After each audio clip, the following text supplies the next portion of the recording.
हमेशा से high scorer रहना बहुत मुश्किल होता है किसी भी बच्चे के लिए। पहले मैं सारे इनकरेक्ट आंसर्स को देखता था, ये क्यों गलत हुए।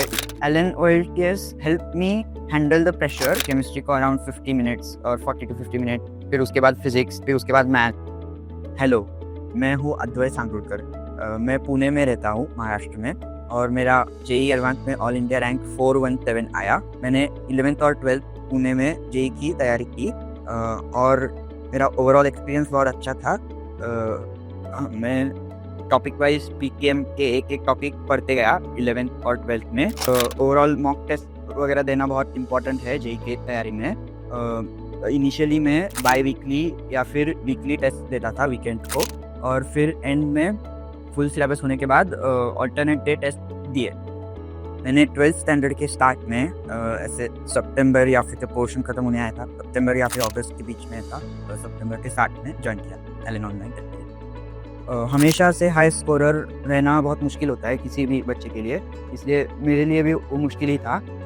हर एक मतलब अप्स एंड डाउन्स जर्नी में रहते ही है। कुछ टॉपिक्स वीक हो जाते हैं या फिर वीक रह जाते हैं और उसमें थोड़ा अप्स एंड डाउन्स हो जाते हैं, लेकिन उसको एक मोटिवेटिंग तरीके से लेकर उन वीक टॉपिक्स की मैं पढ़ाई करते रहा और इन दी एंड उसका मुझे सफलता मिली। एलन ओल्टियस help me handle the pressure and help me to stay calm even during times of very tough questions or lengthy paper, and it also told me how to not be greedy in solving multiple correct questions where multiple choice question is the answer. Multiple answers are there, but if we try to be greedy and mark an extra option, then we get -2, which is not favorable at all. Instead, we should accept the partial correct. If we feel during exam this will get partial, then we should accept it and mark it, which is much better than getting a -2 by marking extra options about which we are not sure about. Mock test solving की strategy ये थी कि पहले मैं chemistry solve करता था, उसको एक 40 to 50 मिनट्स में कंप्लीट करने का ट्राई करता था, फिर 1 to 1 hour 5 minutes physics and then remaining 1 hour to 1 hour 5 minutes maths. कभी कभी depending upon the difficulty of the individual subject section थोड़ा सा चेंज होता था। केमिस्ट्री कभी कभी 1 घंटे तक जा सकता था अगर लेंदी हो तो, और मैथ्स को कभी कभी थोड़ा कम मिलता था, 55 मिनट्स 1 hour वगैरह ऐसे।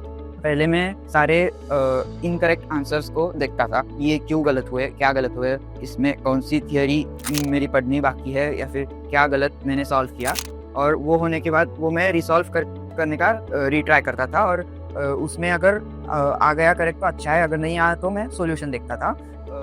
और जो अनअटेम्प्टेड क्वेश्चंस है, जो एग्जाम के समय रह जाते हैं या फिर छूट जाते हैं या फिर हम छोड़ देते हैं क्योंकि वो डिफिकल्ट या फिर लेंदी होते हैं, तो मैं उनको अलग से घर पे अटेम्प्ट करने का ट्राई करता था, और अगर नहीं हुए तो सॉल्यूशन देखता था। मैंने जैसे जैसे मॉक टेस्ट दिए और उनकी फ्रीक्वेंसी बढ़ती गई, वैसे वैसे मुझे पता चलने लग गया कि मैं कहाँ पर ज़्यादा टाइम स्पेंड कर रहा हूँ और ये मुझे करना नहीं चाहिए एग्जाम में। इसलिए मैं मैं टाइम स्लॉट्स फिक्स करने लगा कि केमिस्ट्री को अराउंड 50 मिनट्स और 40 to 50 मिनट, फिर उसके बाद फिजिक्स, फिर उसके बाद मैथ्स, और फिजिक्स में अगर कोई क्वेश्चंस बहुत लेंदी आ गए तो उनको छोड़ देना चाहिए, और फिर नहीं तो मैथ्स को बहुत कम टाइम मिलता है और उस प्रेशर के अंदर बहुत सारी गलतियां हो जाती है और नेगेटिव भी बैठने के चांसेस हो जाते हैं। एलन वर्ड केस में मुझे सॉल्यूशंस बहुत अच्छे लगे, जिसमें बड़े बड़े क्वेश्चंस को किसी अच्छे टेक्निक से कम टाइम में सॉल्व करने के सॉल्यूशंस लिखे जाते थे और वो पढ़ के अच्छा लगता था। जो क्वेश्चन हमें लगता था कि ये हम एग्जाम में एग्जीक्यूट ही नहीं कर सकते, इतना बड़ा है,